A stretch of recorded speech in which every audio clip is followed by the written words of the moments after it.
So, good day. Ito po yung main page po ng JobFind. Sa taas po ay makikita ang terms and conditions ng website. Nakalagay po dito yung mga responsibilities po ng user, pati na rin po yung guidelines po ng JobFind. Meron din pong link sa left side po para automatically i-direct kayo sa topic ngayon. Sumunod naman po sa navigation bar ay yung privacy policy po. Meron na din pong mga links yan para i-direct din po kayo. Sa About Us na part naman po ay naalagay yung mga information na related sa CVSU. At huli naman po sa main page ay yung BR Partner. Yung BR Partner po sana ay exclusive sa mga new companies na interested makipag-partner po sa CVSU sa gaganaping job fair. Nakalagay po dito yung mga achievements po ng CVSU at kasama na din yung email integration na feature po na marareceive po ng in-charge ng job fair kung sakaling may mag-reach out na company. So, balik po tayo sa main page at mag-login sa admin side ng website. Dito po na ma-manage ng admin role yung website. Una pong nakalagay sa homepage nila ay yung pending na job postings po. Bale po kung gusto pong mag-post ng company ng job posting, dadaan po muna ito sa admin at i-review for approval bago po siya maging visible sa home feed ng students. Next po ay makikita din ng admin yung mga current users po ng website. So kasama na po dito yung students and companies. Pwede din pong i-filter at gamitin yung search box para mas mapabilis po yung sorting ng users. Nakapaloob na rin po dito yung new academic year na feature na i-disable po niya yung mga account na hindi po ginawa this current year at nagtatanggal po ng access sa mga lumang member na yan, yung mga hindi po this year ginawa. So yung disabling po ng accounts ay gumagana para sa lahat ng users, pero po yung enabling ng accounts ay para lang po sa mga company users since pwede pa din po silang maging participant sa mga susunod na job fairs. So depende na lang po sa kanila yon and sa admin kung i-enable niya po yung account. So next po ay pwede rin nilang makita yung mga current na nakapost pong jobs and pwede din nilang puntahan yung details ng company by clicking po ng job ID. At dito po pwede nilang i-delete din yung postings or i-edit din.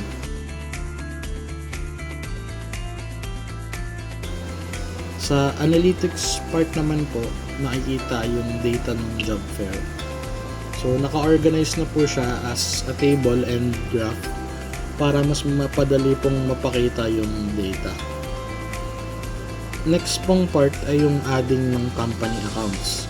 So ilalagay lang po nila yung email ng company at pag pinindot po yung generate button ay automatically magge-generate po ito ng temporary username at password, and then add company po para ma-finalize po yung adding ng account at marareceive na lang po siya sa email yung temporary username and password po. So automatic na po yan. So yung temporary password po yung gagamitin ng company para sa first time login.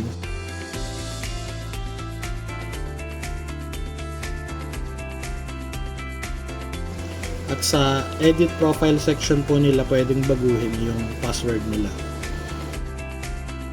Same process lang din po sa adding ng student accounts.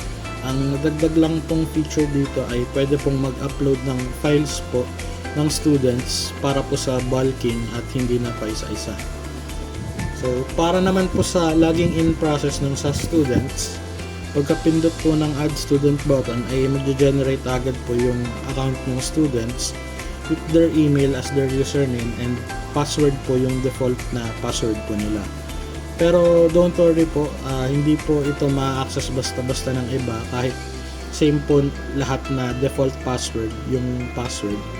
Dahil pagka-login po ng account is automatically i-require po ng system na i-change agad yung password ng mismong account through verification pins po na isasend ng system sa email ng student pagka pindot po ng send code button. So ilalagay po nila yung bago nilang desired password and then pindutin yung change button para po ma-finalize yung changing of password po. So yun lang naman po yung responsibilities ng admin user sa website.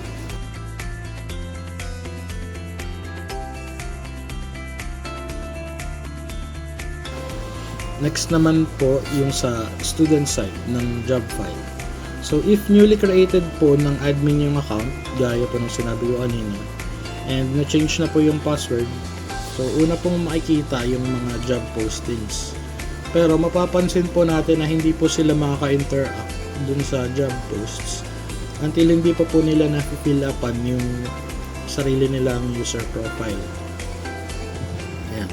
Sa drop down box naman po, makikita nila yung edit profile section at dito naman po nila may edit yung kanilang profile. So nandito na po yung general info kung saang college po sila.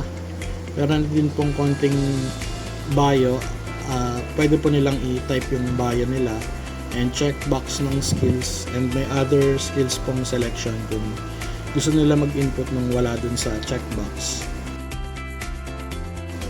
At pwede rin po silang mag-upload ng pictures and resume dito.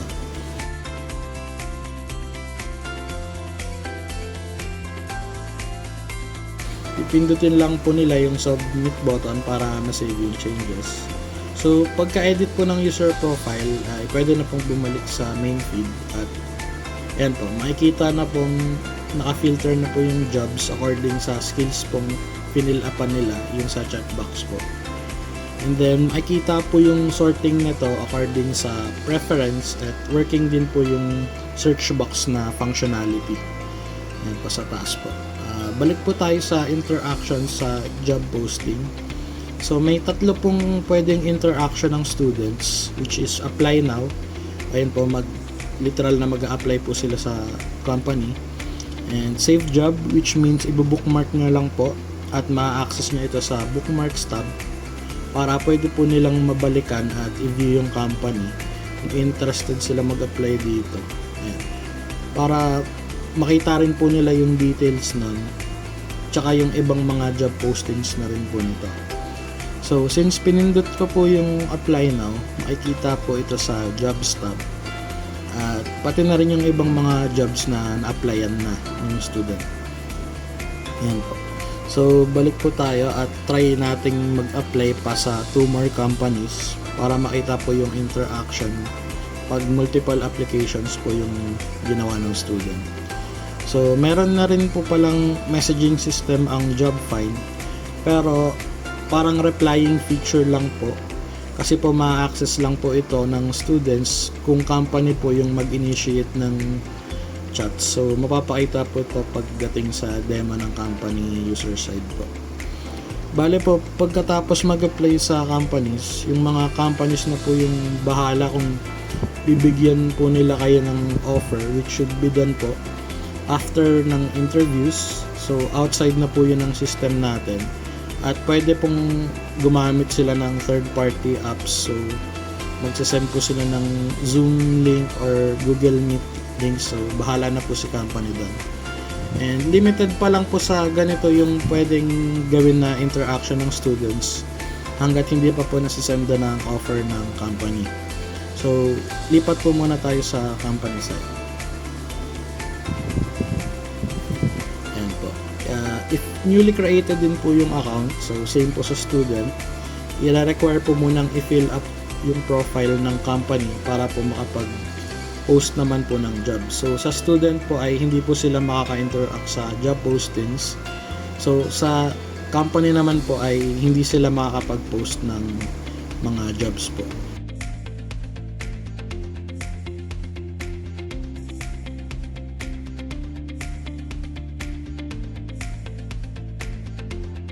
So, assuming na okay na po to, madadala po tayo sa main feed ng company side ng job file po.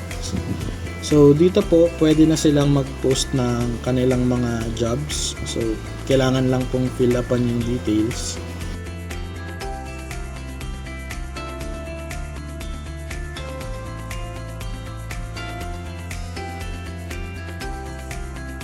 And pagka-press po ng submit button ay mapupunta na po ito for approval na po ito sa admin. So, once na i-approve po ito sa admin, pwede na pong mag-interact yung mga students at lalabas na po ito sa feed nila.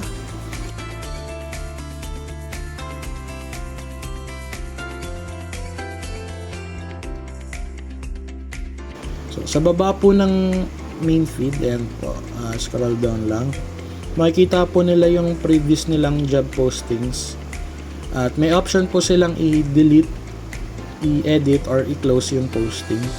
Makikita na rin po sa taas kung ilan na yung applicants at reached nila, which means po kung ilang students na yung nakakita ng posting sa home feed. Yun po yung meaning ng reached. And makikita din po yung hired na students, yung parang fraction po, na kapag mapuno po yung required na number, automatically pong magko-close yung posting at hindi na magiging visible sa mga students. Makikita naman po sa pinakababa ang mga applicants ng job posting po. So, pwede pong i-view isa-isa yung applicants kung marami po, kung multiple po. At dito na po lalabas yung messaging system. So, once po nag-message na si company, ayun nga po, tulad ng sinabi ko kanina, parang reply feature lang po yung pwedeng gawin ng student. Dun pa lang po ma-enable na makapag-chat si student sa company.